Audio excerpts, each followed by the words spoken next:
თამთა ჯანაძე საუბრობდა პირდაპირ ეთერში. მას შემდეგ, რაც თავისუფლების კუნძულებად შემორჩენილ გამოცემებს და ფინანსების წყაროები გადაეკეტათ და მათი არსებობა კითხვის ნიშნის ქვეშ დადგა, კიდევ უფრო ბუნდოვადი გახდა ჩემი დასაქმების პერსპექტივა.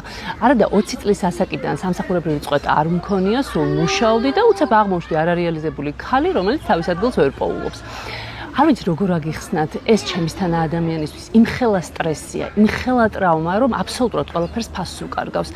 აი თავის საზოგადოებისთვის ასე უსარგებლო, ასე არასაჭირო არასდროს მიგრძვნია და მთელი ჩემი შეგნებული ცხოვრების მანძილზე ყოველთვის მუშაობდი, ყოველთვის მქონდა ჩემი შემოსავალი, საიდანაც ვიხდიდი ბანკის კრედიტს, ბავშვების გაჩენის შემდეგ ძიძის ფულს და არასდროს ჩემი ჯიბის ფული არც ქმრისთვის და არც მშობლებისთვის არ მithოვია.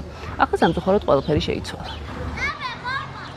სწორედ ამ სრულიად გამოუვალი მდგომარეობის გამო ჩემი ქმარი იძულებული გახდა გადაიხვეწოს უცხო ქვეყანაში.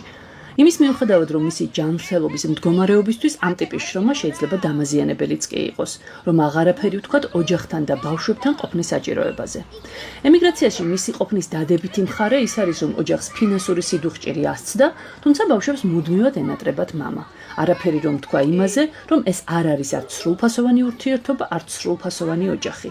ჩვენ არ ვცხოვრობთ, უბრალოდ ვარსებობთ. დრო გავყავს და ეს არ არის ბედნიერება.